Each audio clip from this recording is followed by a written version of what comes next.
వారానికి 2 సారి, వారానికి 3 సారి ఆ పంటని తీసుకెళ్ళి ఢిల్లీలో, ముంబైలో చేర్పిస్తుంది. అట్లాగా కాయగూరలకి ఇక్కడ ఒక హబ్ లాగా చేసి అండ్ ఫ్రూట్స్ అట్లాంటి ఒక ప్లాన్ తోటి తీసుకొచ్చే ఆ ఐడియా చీఫ్ మినిస్టర్ది. We can support with infrastructure. అది వెంటనే తీసుకెళ్ళి ఎక్కడ మార్కెట్ ఉందో అక్కడ తీసుకెళ్ళి అమ్మడానికి చేస్తే రైతులకి వెంటనే దాని ఫలితం కనపడుతుంది. సో అట్లాంటి bright futuristic ideas, food security, food in fact prime minister ఇప్పుడు మాట్లాడేది న్యూట్రిషన్ సెక్యూరిటీ గురించి మాట్లాడుతున్నారు. అందరికీ బియ్యం అందిస్తున్నాను, ప్రధానమంత్రి గరీబ్ కళ్యాణ్ అన్న యోజనలో వెళ్ళిపోతుంది, ఉచితంగా వెళ్తుంది. కానీ అది చాలదు. ఇంట్లో మనం పప్పులు, కాయగూరలు అన్నీ తినడం అవసరం, కానీ అది సప్లై ఇక్కడి నుంచి వస్తుంది. ఆంధ్రలాగా ఒక స్టేట్లో అట్లాంటి ఒక 9 డిస్ట్రిక్ట్స్ డెడికేట్ చేసినప్పుడు దానికి కావాల్సిన ఇన్ఫ్రాస్ట్రక్చర్, దానికి కావాల్సిన కనెక్టివిటీ, దానికి కావాల్సిన హై క్వాలిటీ సీడ్స్, దానికి కావాల్సిన ప్యాకేజింగ్, అది ఇక్కడి నుంచి ఢిల్లీ వెళ్ళాలంటే పాడవకుండా చక్కగా వెళ్ళడానికి కావాల్సిన ప్యాకేజింగ్, ఇవన్నిటిని కూడా కాంప్రిహెన్సివ్గా ప్లాన్ చేస్తున్నప్పుడు బ్యాంక్స్ దాన్ని కిసాన్ క్రెడిట్ కార్డు ద్వారా లోన్ అని అనుకుని 1 లక్షం ఇచ్చేస్తే మీ పని ఆవదు. దానికి కావాల్సిన food processing units, packaging units, దానికి కావాల్సిన ట్రాన్స్పోర్ట్, కోల్డ్ స్టోరేజ్ ఎక్కడెక్కడ పెట్టాలో ఫార్మర్ ప్రొడ్యూసర్ ఆర్గనైజేషన్ ద్వారా మనం బడ్జెట్ ద్వారా డబ్బు ఇస్తున్నాం, మీరు కోల్డ్ స్టోరేజ్ పెట్టండి విలేజ్లో. అది రైతులు వాళ్ళ ఇంటి వాళ్ళే, రైతు కుటుంబాల్లో ఉన్న మహిళలే దాన్ని నడపని, దాంట్ నుంచి వచ్చిన ప్రాఫిట్ వాళ్ళకు పోవని అని చాలా ప్లాన్ చేస్తున్నారు. దాన్ని ఎఫెక్ట్ చేసేది బ్యాంక్స్. సో దానికి మీరు కాంప్రిహెన్సివ్గా బ్యాంక్స్ ఇక్కడ ఊరికే బ్రాంచ్ ఓపెన్ చేయడం మాత్రం కాదు, ఇట్లాంటి ఫ్యూచరిస్టిక్ ఐడియాస్కి మీరు సపోర్ట్ చేయడం కూడా ఇంపార్టెంట్ యాజ్ బిజినెస్ ప్రాస్పెక్ట్స్. మీ కమర్షియల్ డెసిషన్ మీరు తీసుకోండి, కానీ ఇట్లాంటిది ప్లాన్ చేస్తున్నారు అంటే మీరు దానికి అండదండగా ఉండడం చాలా ముఖ్యం. అలాగే ఐ వుడ్ థింక్ ఇన్సూరెన్స్.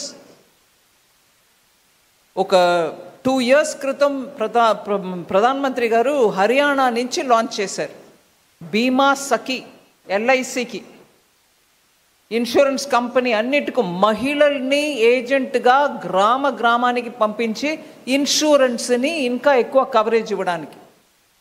అప్పుడు లాంచ్ చేసిన ఆ రోజే అక్కడే మేము 10 లక్షలు ప్లాన్ చేసాం, అక్కడికక్కడే ఒక 3 లక్షల మంది జాయిన్ అయినారు.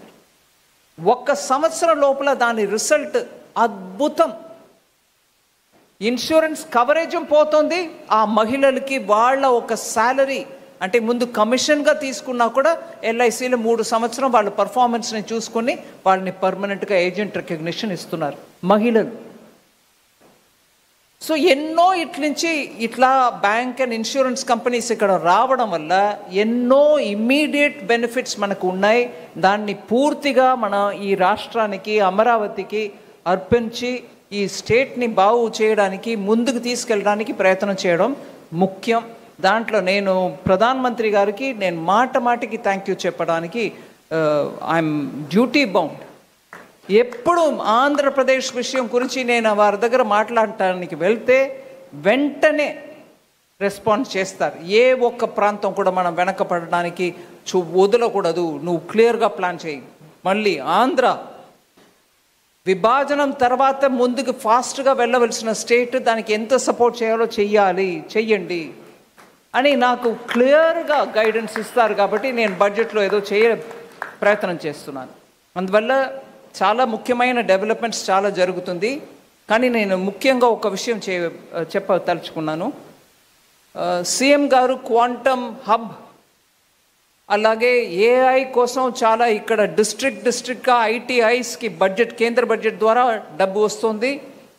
అక్కడ డిస్ట్రిక్ట్ లెవెల్లో ఉన్న ITIస్ని AI ట్రైనింగ్ సెంటర్గా మార్చడానికి బడ్జెట్లో అనౌన్స్ చేసాం. అది కూడా సీఎం గారు ఒక 2 డిస్ట్రిక్ట్స్లో పైలట్ టెస్ట్ చేయవచ్చు. అక్కడ మన యువకులు వచ్చి AI ట్రైనింగ్ పొందుకుంటే వాళ్ళకి వెంటనే ఇండస్ట్రీలో ఇవాళ ఉద్యోగం రావడానికి ఆస్కారం ఉంది అని ఆ స్కీమ్ని కూడా ఇంప్లిమెంట్ చేస్తున్నారు.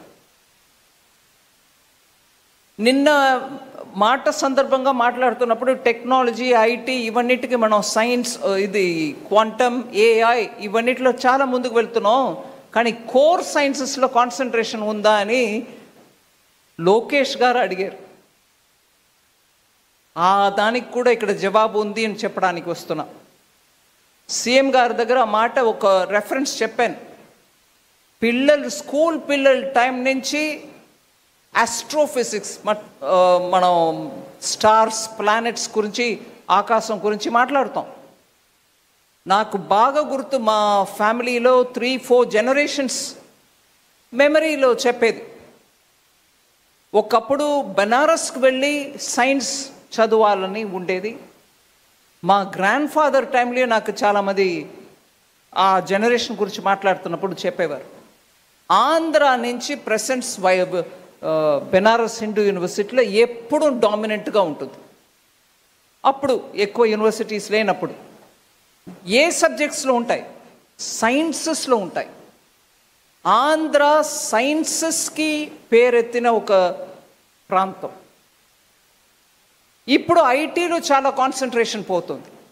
బట్ ప్యూర్ సైన్సెస్లో కెమిస్ట్రీ, ఫిజిక్స్లో ఎంత